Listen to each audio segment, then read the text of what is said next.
Hey, this is really interesting. Our friend Mehdi Hasan has a new show on Peacock. Peacock, as I understand it, is a new streaming network offshoot of NBC or MSNBC. It's NBC related, one of the NBCs. And Mehdi interviewed former Trump National Security Advisor John Bolton. Now, John Bolton was also one of the architects of the Iraq War. I don't think John Bolton knew what to expect when he was interviewed by Mehdi. I don't think he realized he was going to be confronted brutally by Mehdi Hasan. It's really a pleasure to watch. So let's dig into a clip where Mehdi Hasan asking John Bolton whether he regrets all the people that died as a result of the Iraq War, which Bolton pushed and helped orchestrate. Let's get into the first clip. So let's talk about the complex issues you said you wanted to discuss. You say in your book that unlike Mike Pompeo, who had to recant his support for the Iraq War during Senate confirmation hearings, you didn't have to because you were not confirmed by the Senate as National Security Advisor.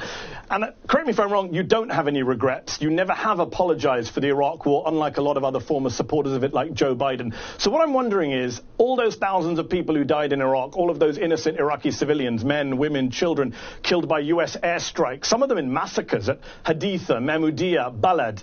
None of those weigh on your conscience? None of those deaths ever keep you up at night? You don't know what you're talking about. The Iraq War, which was the period that lasted about 4 weeks and resulted in the overthrow of Saddam Hussein, was a brilliant military victory by the United States and other coalition forces. And that, the removal of Saddam Hussein from power, was the right idea at the time. And it's true today.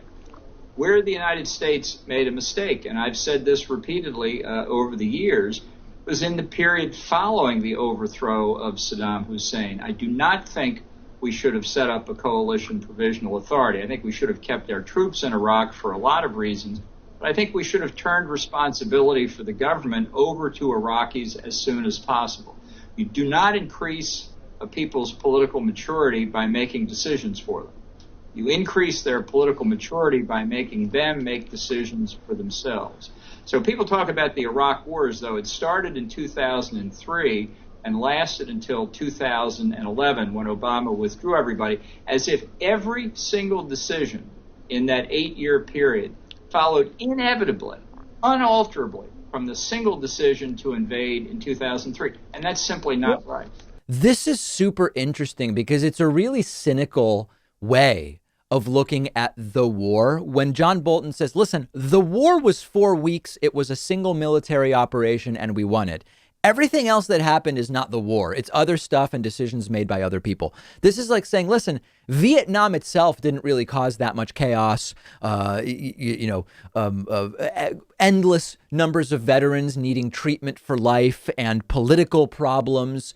It was really the management in the 5 years that followed the Vietnam War that were the problem. We can't really blame the Vietnam War for all of those problems.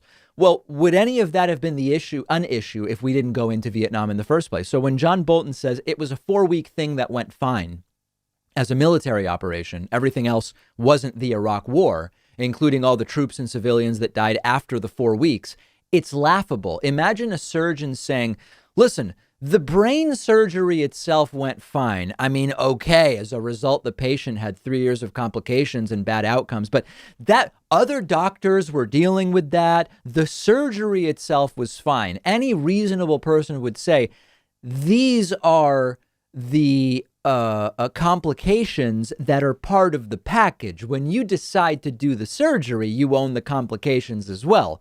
You hopefully understood that the risks were understood and necessary given the reason you did the surgery, but you don't just walk away and say that's somebody else's problem. Let's watch a little more. And Mehdi Hasan actually makes this point to John Bolton. You say it's simply not right, but the reality is hundreds of thousands of Iraqis died. There was torture, millions of refugees, and that did follow from the decision by George W. Bush, Dick Cheney, and others in the administration like yourself to invade Iraq. Hundreds of thousands of people died. And just to go back to my question, which you didn't answer, do those deaths never weigh on your conscience, was my question, which you didn't answer. No, I did answer it, and I'll answer it again since you didn't seem to listen to it. The fact was, after the overthrow of Saddam Hussein, a number of decisions could have been made in different ways. I don't believe in U.S. participation in nation building. I think nations have to build themselves. Now, this is just outrageous. Bolton doesn't believe in U.S. nation building during the Iraq War, which Bolton, by the way, says was 4 weeks long. During the Iraq War, all these neocons were talking about spreading democracy to Iraq.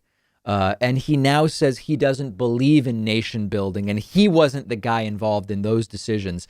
He knew what the Bush administration planned to do. And for him to now say, well, they didn't involve me in those decisions. Give me a break. He believes in 4 weeks of military and saying we're done. And now it's up to them and he has nothing to do with it. And it continues in this bizarre way. And had the United States followed through with that approach rather than engaging in extensive nation building, the outcome, I think, could well have been very different. But to lay Isn't the all problem of that what happened in Iraq on the single decision to overthrow Saddam Hussein is historically completely wrong. But no one's doing that. They're pointing to the war and the invasion and the occupation. You're trying to disconnect the occupation. With respect, John Bolton, you weren't a pundit on Fox News then. You were in government. I don't remember you quitting in objection to the occupation. And the fact is that occupation, let me just finish my question and you come back in. That occupation produced thousands of dead, torture, refugees. Richard Clarke, who was White House counterterrorism czar at the time, shortly after 9/11, called it war crimes. Kofi Annan called the war illegal. I just wondered, do you ever worry that, you know, people have tried to do citizens arrests on you in the past. Do you ever worry you may have to face a court to answer for that war and that occupation, for the war crimes that happened back then? Of course not, because what you're saying is completely ludicrous. And those who made those kinds of criticisms are not reflecting what actually happened. And I made clear in my first book, Surrender is Not an Option, that I was largely excluded from actual decision-making on Iraq by Colin Powell because he felt I had a different point of view than he did. So my observations here are from somebody who had a pretty good idea what was going on inside, didn't agree with it, but didn't have much influence over policy. I'm not trying to duck the issue. But you're making a grievous factual error when you attribute everything that came after the overthrow of Saddam to the U.S. decision to do that. That's called the post hoc ergo propter hoc fallacy. Look it up. Okay, while I look it up, let me just ask you that question one more time. You keep saying I'm not listening to you, but I've asked twice. I'll ask one third time because I want to talk about Iran and the nuclear deal. I know you have strong views there. Very quickly on Iraq, you have no regrets about the thousands of Iraqis who died in Iraq after the invasion. They never bother you, never keep you up at night, never weigh on your conscience.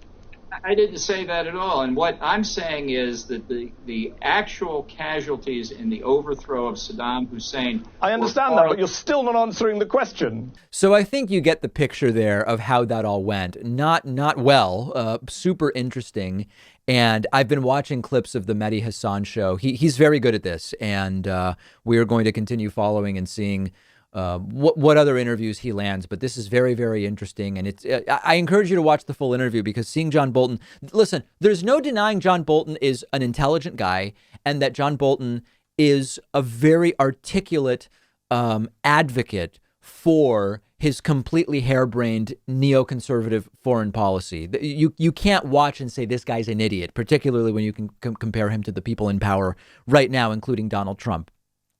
But he was not prepared to actually defend the morality of what he helped to orchestrate, because you're trying to defend the indefensible, quite frankly. And that was very much exposed during that interview.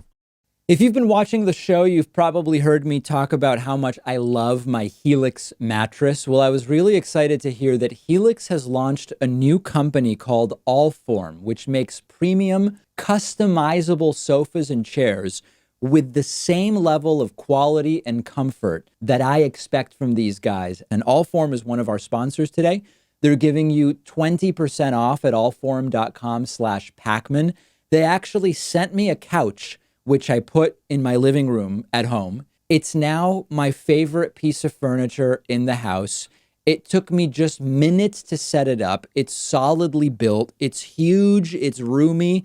It has a modern, minimalist design, which I love, but it's also very comfortable. Fabric is soft, clearly very high quality. It has become the focal point of my living room.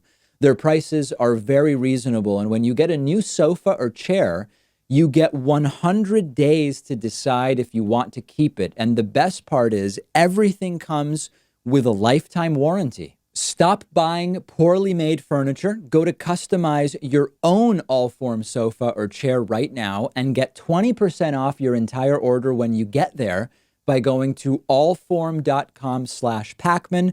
I've also put the link right underneath this video.